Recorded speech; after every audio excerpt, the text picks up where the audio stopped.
Jumpa lagi dengan Bung Yes di Rai Soccer TV. Kali ini Rai menghadirkan dua narasumber yang sudah tidak asing lagi, Bung Fahri Husaini dan Bung Rocky Putirai. Mereka akan mengupas tuntas tentang perjalanan tim nasional kita di Piala Asia kali ini, dan juga tentang pertandingan semalam ketika kita dikalahkan Australia dengan skor 0-4. Tetapi ada yang paling penting yang akan kita ikuti bersama dari pendapat Bung Fahri maupun Bung Rocky adalah bagaimana posisi pelatih Shin Tae-yong atau STY di tim nasional kita. Apakah perlu lanjut atau stay out, diberhentikan segera? Untuk semua teman, rekan, dan sahabat, ikuti terus analisis sepak bola yang menarik di Rise Soccer TV. Dan tentu jangan lupa like, comment, and subscribe. Indonesia telah mengakhiri perjalanan di Piala Asia ketika di babak 16 besar dikalahkan oleh Australia dengan skor cukup telak 0-4. Mungkin saja itu pertandingan anti klimaks bagi tim kita. Tetapi apapun, itu merupakan sebuah prestasi yang dicapai oleh tim nasional kita khususnya di Piala Asia selama ini. Karena untuk pertama kali menembus 16 besar. Nah, kalau kita lihat permainan tim nasional kita dan pelatih STY, ini ada pendapat-pendapat yang pro dan kontra. Baik dari netizen maupun dari pengamat-pengamat yang memang cukup dipercaya dan bisa diandalkan dari pendapat-pendapat mereka. Katakan saja misalnya, STY belum menemukan format starting 11 yang baku. Sehingga kita lihat dari 4 pertandingan, 3 di babak penyisian maupun 1 di babak 16 besar, STY selalu mengubah formasi dari 11 pemain awal tersebut. Baik di lini tengah maupun belakang itu paling kelihatan ada perubahan. Tapi di lini depan biasanya hanya ada perubahan di sayap kanan. Juga STY semalam memainkan 7 pemain naturalisasi berbanding 4 pemain lokal. Nah, ini juga memperlihatkan bisa saja STY punya strategi, tetapi dalam pandangan umum ini bisa juga dikatakan STY agak panik untuk mempersiapkan tim menghadapi Australia nanti. Nah, ini semua akan diulas, dikupas tuntas oleh Bung Fahri dan Bung Rocky. Satu lagi, kalau ada nilai lebih dari tim kita adalah mungkin tim ini kelihatan lebih punya power. Mereka bermain dengan power yang sangat kelihatan dan juga sedikit lebih pandai bermain bola daripada tim-tim kita sebelum ini. Jadi itu mungkin antara lain nilai plus dari STY. Tetapi kalau dikomparasikan plus dan minus masih lebih banyak minus lah. Nah, biarlah kita serahkan ini kepada para ahlinya, yaitu Bung Rocky dan Bung Fahri. Bung Rocky, betulkah STY sudah berhasil membawa perubahan pada gaya permainan timnas kita? Bagaimana dengan posisi pemain lokal yang besar lewat kompetisi di liga lokal? Apakah yang mereka nanti dicampakkan kalau STY dipertahankan? Ya, atau STY harus berbuat apa kalau dia dipertahankan? Kalau tidak, ya selesai, akan datang pelatih baru. Silakan Bung Rocky. Kalau saya secara pribadi, maksudnya beberapa hal yang memang mungkin saya mau sampaikan, seperti yang di video kita punya rekaman kemarin, saya bilang bahwa kalau secara pribadi saya tidak dipasangkan, saya akan datang bertanya ke pelatih. Itu hal yang utama yang harus dimiliki oleh pemain. Jadi kekurangan kelebihan dia itu dia bisa mengeluarkan pada saat latihan untuk dilihat pelatih. Karena semua yang terjadi dalam susunan pemain, susunan starting line up, itu dipilih berdasarkan kontribusi kita, kegiatan kita selama mengikuti program latihan itu. Jadi Kan tidak kita selalu dengar bahwa tidak ada bisa bikin sesuatu itu kayak orang membalikkan telapak tangan. Jadi pada saat kita keadaan fit kita itu juga tidak bisa dilihat bahwa hari ini besok pemain malam ini saya tidur bau, tidur bagus, makan bagus, istirahat bagus, terus besok kondisi saya akan bagus. Itu tidak mungkin. Untuk menjadi kondisi yang bagus itu ada proses yang bukan paling sedikit 3 hari 1 minggu. Kita tahu kondisi kita bagus dengan kegiatan kita sehari-hari, apa yang kita bikin, apa yang kita persiapkan. Nah, untuk melihat bagaimana pemain lokal semakin sedikit dapat tempat di timnas, kan itu juga terjadi di kompetisi. Karena dalam posisi-posisi sentral yang ada dalam satu klub, semua diisi oleh pemain asing. Nah, itu juga membuat jam terbang pemain lokal kita sedikit, mendapat pengalaman juga sedikit. Jadi, untuk melihat bagaimana perkembangan tim ini, masalah proses dan hasil yang dicapai Sintayong, dan misalkan ditanya sama saya, secara keseluruhan mungkin Sintayong gagal untuk membawa piala ke Indonesia. Jadi dilihat dari hasil mungkin kita tidak hasil prestasi yang bisa membanggakan. Contoh yang kasus sederhana pada saat Sintayong lagi sibuk-sibuk, Om Indra Safri masuk dengan tim SEA Games langsung juara. Nah itu kan yang diharapin sama masyarakat, yang penting juara, yang penting juara. Tapi proses yang dibikin Sintayong juga tidak mudah untuk membentuk karakter pemain, membentuk disiplin pemain, membentuk attitude pemain. Nah itu yang rata-rata saya belum lihat itu di pelatih lokal yang dimana bisa saklek dengan disiplin, attitude ataupun karakter. Nah masalah nanti Sintayong itu mau dilanjutkan ataupun tidak, itu semua keputusan ada di federasi. Karena di federasi itu kan banyak orang pintar, Om. Jadi semuanya itu mereka sudah yang duduk di situ orang pintar semua. Semua posisi bisa mengklaim kerja pelatihnya. Tapi mereka tidak introspeksi bagaimana posisi saya, apa yang sudah saya kerjakan. Seperti saya juga bilang kemarin, setiap kegagalan di timnas yang dievaluasi itu cuman pelatih. Tapi kita tidak introspeksi ataupun terutama di pengurusan bahwa kontribusi apa yang sudah mereka bikin untuk memajukan pembinaan usia dini, memajukan pemain-pemain lokal untuk bisa selevel dengan pemain-pemain yang ada di naturalisasi sekarang. Saya pernah berkomen juga waktu itu di live Twitter dengan Marbun, karena saya bilang kenapa nggak naturalisasi pengurus saja. Karena saya juga marah, kenapa sih harus naturalisasi? Masih banyak kok pemain lokal. Tapi dengan lihat banyak sekali hukuman yang didapat sama pemain lokal selama dipegang Sintayong, itu membuat saya juga, oh ternyata kita masih, memang untuk jadi pemain hebat, pemain lokal kita masih minim dengan itu. Mendisiplinkan diri, mempunyai target pribadi, saya mesti jadi seperti apa. Nah itu mungkin yang harus dibenahin. Nah untuk menjadi itu kan prosesnya itu kan panjang. Nah yang dibikin Sintayong itu yang saya lihat memang banyak hal positifnya untuk membentuk karakter dan membentuk tim, kerangka tim.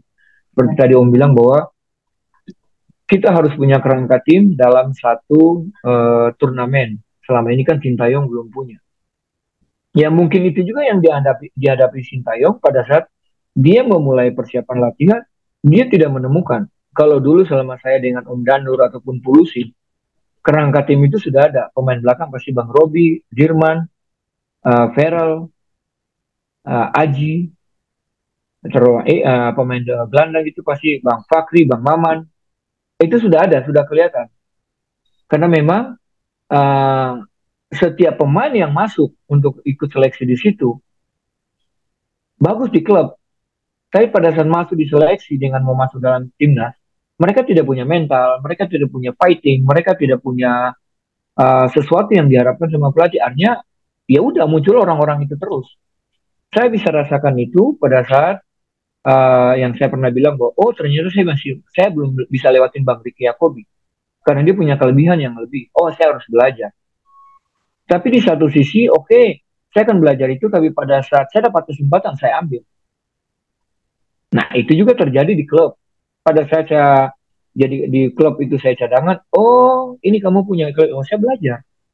Nah, jadi dengan area saya dapat pengalaman itu juga setelah saya di Hong Kong.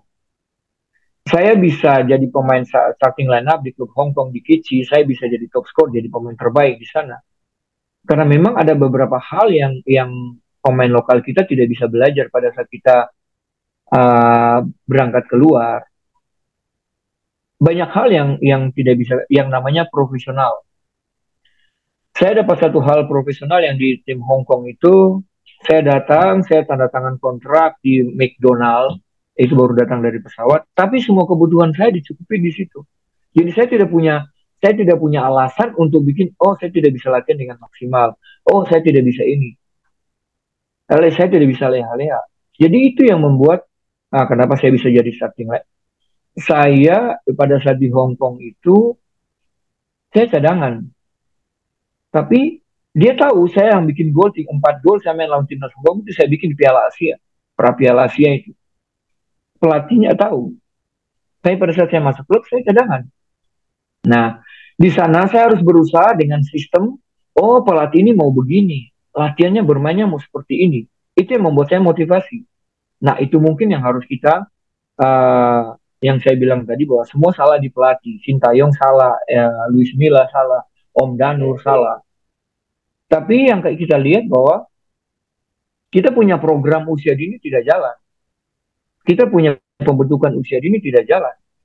Asprop tidak jalan, Asko tidak jalan, Askap tidak jalan. Contohnya saja kita punya kompetisi Liga 3. Kompetisi Liga 3 semua bilang memang keputusan ada di wewenang ada di Asprop, Asprop. Tapi perbedaan yang sangat menyolok di Liga 3 di Papua itu bisa 80 juta untuk pendaftaran Liga 3 untuk bermain. Di Jawa itu cuma paling besar 5 juta. Itu satu hal yang harus dikaji oleh federasi untuk bikin semua jadi normal. Nah, itu yang buat orang juga berpikir. Jadi kewenangan-kewenangan yang ada dalam federasi itu juga mungkin dengan adanya Pak Erick Thohir untuk bisa kaji itu. Jadi semua bisa jalan. Program itu dari atas. Bang Fakri juga pernah bilang sebelum kita mulai bahwa apa yang mau dibikin federasi itu harus transparansi juga sampai ke Askap. Jadi semua orang yang duduk di situ juga tahu, mereka juga bisa sosialisasi juga ke pelatih-pelatih.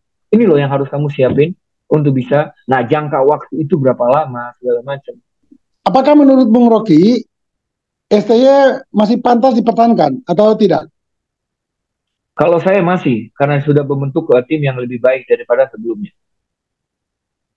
Karena itu yang kita masih kurang, pembentukan karakter tim, cara bermain. Saya ingat pernah di angkatan saya masuk, Om Danur tuh membenahin kita punya bobot passing, akurasi passing. Baik, terima kasih Bung Rocky. Bung Rocky Putirae saat ini sedang menangani Akademi Wana Bintuka di Bandung, Jawa Barat. Dan tentu setelah selesai dari pemain dan juga sebagai pemain nasional, beliau tingkatkan profesi sebagai pelatih dan kita harus apresiasi ini. Terima kasih Bung Rocky. Bung Fari, Anda juga saat ini sedang menangani akademi atau Deltras Football Academy di Sidoarjo. Anda juga pernah melatih tim nasional U19 dan U16.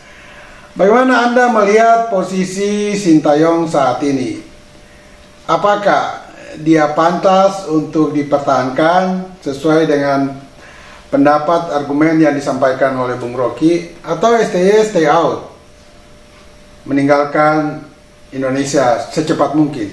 Kalaupun diganti, lalu bagaimana posisi banyak pemain naturalisasi yang saat ini ada di tim nasional kita, bahkan federasi juga mungkin akan menambah lagi naturalisasi pemain. Bagaimana dengan posisi pemain-pemain lokal kita nantinya ke depan? Silakan Bung Fari. Baik, terima kasih Bang Yes. Selamat pagi Bang Yes, selamat pagi Rocky. Mudah-mudahan sehat selalu ya.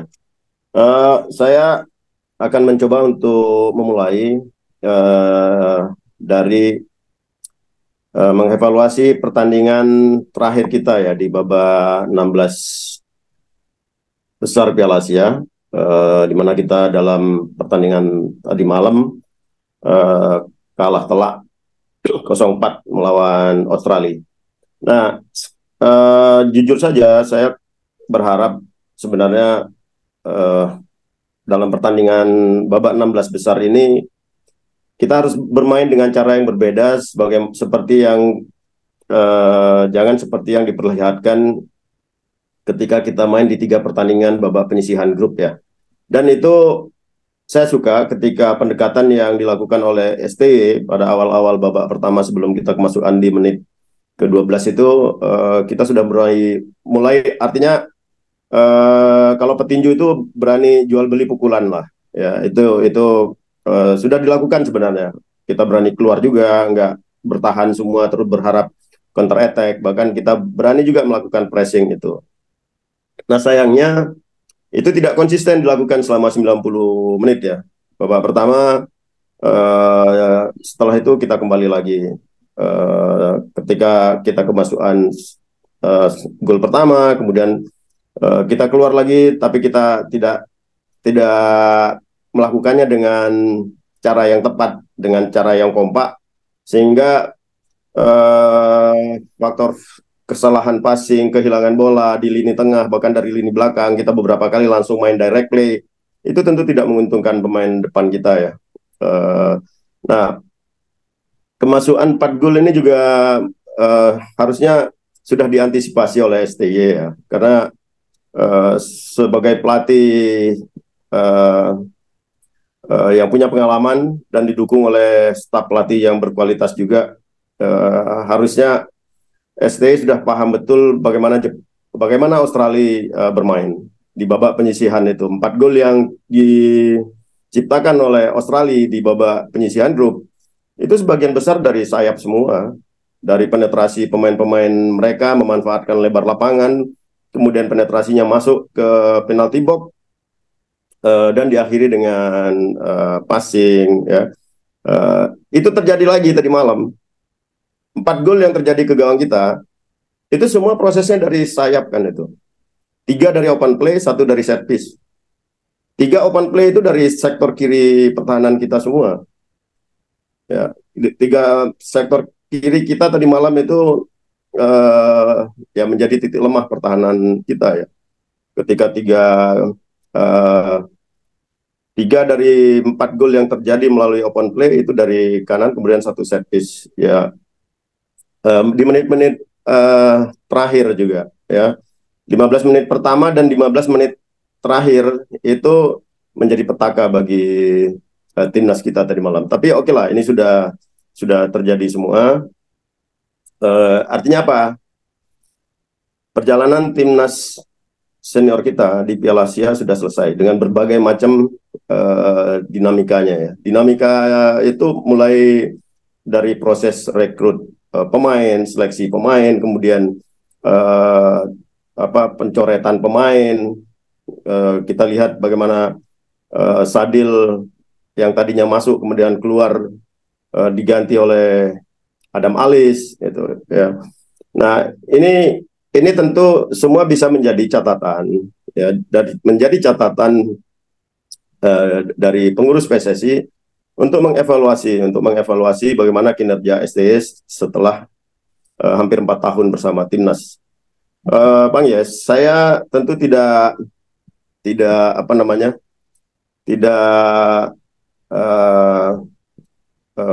tidak fair juga kalau misalnya hanya melihat hasil ini saja ya untuk menilai kinerjanya STY.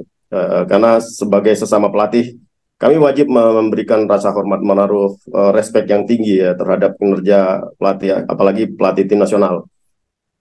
Nah, hanya saja saya kira indikator yang bisa digunakan oleh PSSI untuk menilai tingkat keberhasilan atau kesuksesan pelatih tim nasional itu, menurut saya indikatornya satu, berapa gelar yang sudah diberikan untuk timnya ya, untuk berapa gelar atau berapa banyak piala yang sudah diberikan STY untuk Indonesia sejak dia pegang tim ini, karena dia sudah ikut beberapa turnamen juga ya. Kemudian yang kedua, statistik. Jadi kalau kita bicara penampilan itu bukan penampilan hanya melihat di layar kaca saja, kemudian kita kalah 3-1, menang 1-0, kemudian kalah 4-0. Nggak cukup hanya melihat dari permainan kita di layar kaca gitu. Tapi ada faktor-faktor lain yang lebih detail yang bisa dijadikan dasar untuk menilai kinerja STY itu, yaitu melalui statistik. Nah ini statistik itu kan cukup mudah didapatkan di media sekarang ini. Ya, katakan misalnya selama Piala Asia ini 4 pertandingan, ini menarik ya, karena 4 pertandingan yang kita hadapi ini timnas kita itu mendapat variasi lawan yang cukup bagus untuk masa depan sepak bola kita ya. Mulai dari lawan musuh bebuyutan Vietnam, kita bisa lihat statistiknya seperti apa meskipun kita menang 1-0. Kemudian kita melawan tim Irak, wakil dari sepak bola Timur Tengah. Ya. Kemudian kita lawan Jepang juga, mewakili komunitas sepak bola Asia Timur. Dan terakhir kita lawan Australia. Ya, bule-bule itulah ya. Nah, ini tentu 4 tim yang kita lawan dengan karakter sepak bola yang berbeda, ini memberikan manfaat positif buat timnas kita ya. Nah, hanya saja memang sekali lagi saya sampaikan bahwa akan keliru kalau kita hanya menilai STY dari penampilan di layar kaca saja, atau kita nonton pertandingan mereka bermain 2x45 itu. Jadi statistik ini penting. Misalnya 4 pertandingan yang sudah kita ciptakan, berapa gol yang sudah kita ciptakan, berapa gol yang lawan bisa ciptakan ke gawang Indonesia, berapa banyak jumlah passing yang kita bisa ciptakan selama 4 pertandingan ini, berapa prosentase akurasi, kemudian ball possession berapa, peluang berapa, crossing berapa, dan kalau mau lebih detail lagi, berapa banyak kita kehilangan bola di area sendiri. Nah ini buat saya ini penting ya, buat seperti yang disampaikan Rocky tadi, faktor teknis itu penting. Nah, positifnya sekarang memang tim ini kelihatan lebih bertenaga, ya lebih bertenaga, apalagi tadi malam karena ada 7 pemain naturalisasi kan di situ gitu. Tapi permainan kolektifnya masih belum terlihat kalau menurut saya gitu. Ya, saya minta tambahan waktu sedikit ya, Bang Yes. Jadi berdasarkan argumentasi yang saya sampaikan tadi, mungkin itu bisa dijadikan oleh PSSI untuk menilai, untuk mengevaluasi kinerja STY ini ya. Jadi saya tidak ingin mengarah-ngarahkan apakah STY diperpanjang atau diberhentikan, itu terserah PSSI. Nah, yang menjadi pertanyaan sekarang di PSSI itu siapa yang berani menilai kinerjanya STY gitu ya. Apakah kita punya badan tim nasional yang ketika STY selesai melakukan tugasnya itu memberikan evaluasi, memberikan laporan. Nah ini ke siapa gitu? Atau ke Indra Sapri misalnya, sebagai direktur teknik. Ini yang perlu sekarang ini. Yang saya khawatir justru jangan sampai nanti ketika STY kembali ke timnas berhadapan dengan pengurus PSSI, kita yang dihadapi STY itu tidak punya kemampuan atau bahkan tidak punya keberanian untuk menyatakan bahwa STY itu bagus. Oke, bagusnya di mana? Gagalnya di mana? Ini kan yang sekarang jadi masalah kita. Yang saya khawatirkan itu tidak ada orang yang berani menilai STY, tidak ada satu departemen di PSSI itu yang menjadi tempat STY untuk melaporkan kinerjanya. Ya, kalau misalnya langsung ke Pak Erik, ya Pak Erik kita tahu sendirilah. Ya, Pak Erik harus punya badan ya, atau orang yang bisa mewakili beliau untuk berargumentasi dengan STY. Kenapa tim ini gagal gitu? Kenapa tim ini sukses? Itu yang penting, Bang, menurut saya. Supaya sepak bola kita ke depan itu betul-betul dibangun dengan landasan pondasi yang kuat itu. Ya. Nah, Bung Fahri. Oke, siap. Baik, Bung Fahri. Ya, singkat, padat, jelas saja. Posisi STY lanjut atau selesai? Ya, saya sudah sampaikan tadi, saya sudah berikan gambaran semuanya ya. Kalau misalnya dilanjutkan, tentu ada positifnya karena pemain-pemain naturalisasi ini sudah menjadi bagian dari strategi STY untuk membangun tim nasional. Ya, itu harus menjadi pertimbangan PSSI juga. Tapi kalau misalnya dipecat, PSSI akan apakah pelatih tim nasional yang akan menggantikan STY nanti ya siap melanjutkan strateginya STY dengan cara mainnya yang 3-5-2 ya tentu akan banyak konsekuensi yang harus dihadapi itu. Jadi saya tidak akan menjawab pertanyaan Bang Yes, tapi saya memberikan gambaran tadi yang bisa dipakai oleh PSSI untuk memutuskan STY itu lanjut atau tidak. Itu Bang. Terima kasih Bung Rocky dan Bung Fahri. Kalau boleh saya simpulkan dari analisis Bung Rocky dan Bung Fahri, tentu tentang STY, status STY di tim nasional. Menurut Bung Rocky, pertama federasi atau PSSI harus melakukan evaluasi total, tidak saja terhadap pelatih, tetapi juga terhadap kinerja organisasi, khususnya bagaimana dengan pembinaan usia dini yang menjadi dasar dan pembibitan bagi tim nasionalnya, karena dari sana akan muncul pemain-pemain bagi tim nasional. Dan ada nilai plus yang disampaikan oleh Bung Rocky tentang STY, yaitu STY telah berhasil membangun karakter pemain-pemain kita di tim nasional. Dan Bung Rocky berharap STY tetap dipertahankan. Nah, untuk Bung Fahri ini karena memang sangat respect dengan sesama pelatih, beliau hanya memberikan gambaran besar. Kalau STY dipertahankan harus bagaimana, kalau tidak harus bagaimana. Sama persis dengan Bung Rocky, Bung Fahri berharap federasi segera mengevaluasi seluruh kinerja STY dan juga kehadiran STY. Prestasi itu tidak saja diukur dari gelar atau piala, tetapi juga dari statistik kinerja sang pelatih dan tim. Itu semua menjadi dasar-dasar bagi federasi untuk menilai STY berhasil atau tidak dan diteruskan atau dilepas.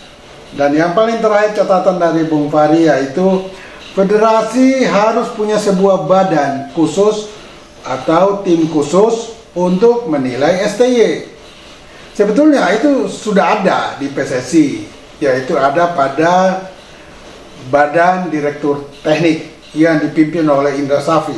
Tetapi kalau kita lihat dan masyarakat lihat selama ini, Direktur Teknik ini tidak atau belum bekerja secara optimal.